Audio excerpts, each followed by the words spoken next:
What's up, everyone? Kevin Oak here. So I wanted to get into a little discussion on posterior chain training. One of my biggest issues is my posterior chain. As a lot of you probably know, I'm very quad dominant, so it's kind of why I high bar squat. But I am one of those rare people who squat not much more, but a lot more than they deadlift probably. A lot of people think it's very typical to easily deadlift more than you squat. Probably has to do with the fact that the starting position in a deadlift, for one, your hips are much higher than it takes to get parallel to a squat. Therefore, you probably should be able to leverage a little more weight. But for me, my hamstrings have always been an issue. Quad strength has never been an issue. I've always had hamstring strains, pulls, dating back to when I was a runner. When I was a sprinter, I pulled both of my hamstrings. I've had knee tendonitis. I've had hip issues.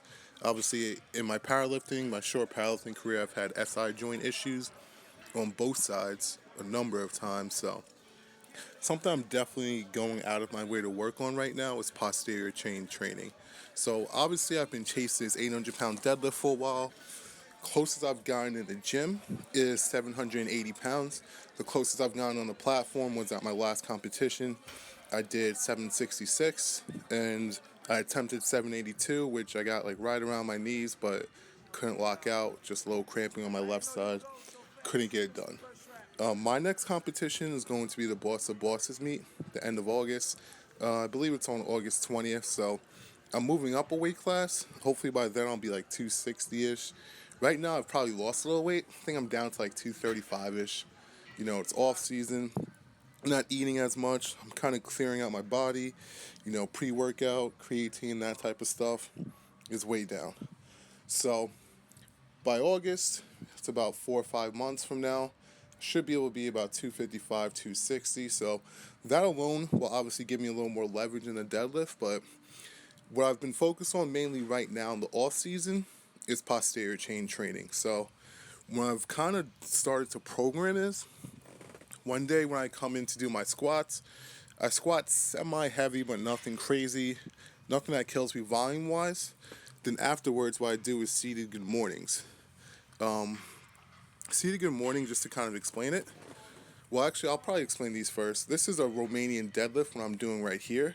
So this is what I'm doing after my sumo deadlifts. The difference between a Romanian deadlift and a sumo and a stiff leg deadlift, I guess you could say. The main focus would be the position of your upper body. So in a Romanian deadlift, you're trying to do a very strict stiff leg deadlift, basically, where you're keeping your back as straight as possible. And the goal is to kind of push your hips back as a way for you to, descend into the lift. With a stiff leg deadlift, a lot of times you see people are, overly bending their lower back, which for me has caused a ton of issues in the past. So I'm doing Romanian deadlifts to really focus on stretching my hamstrings, stretching the glutes, and working the upper body. Obviously your lower back, your erectors, your mid back, your upper back, your traps. So I'm kind of alternating that with the seated good mornings, just to kind of just because the seated good mornings don't beat me up as much. And in the past, I've had a lot of issues just with recovery. When I do something like a stiff leg deadlift or a Romanian deadlift, it usually takes me at least 10 days to fully recover. With the seated good mornings, however, I can do them a lot more often. So it's like I can kind of work them both in during a week. So I'm alternating between those, putting my main focus on those. I've kind of steered away from, squats and deadlifts at the moment. I'm still doing them, just not as, aggressively as normal, because I really want to focus on this posterior chain training. So just to kind of explain how you do the See a Good Morning, the goal here is really to focus on staying tight as you're going down and to open your hips.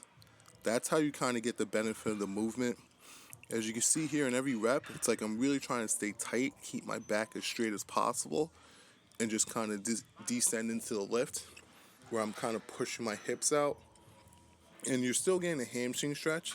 Obviously not as much as when you're standing, but that's just kind of the general goal. It does take a little stress off your hamstring compared to the standing good morning, obviously, but try them out. It takes a couple sets to get used to them. Once you kind of get the feel of it, though, they feel great. So I definitely love this movement. It's something I plan on continuing to do. Anyways, check them out. That's kind of my goal going forward in my attempt to get closer to that 800-pound deadlift. Just going to keep doing these for as long as I can. Obviously, I'll adjust the programming as I see if I'm recovering better, if I need longer time, etc.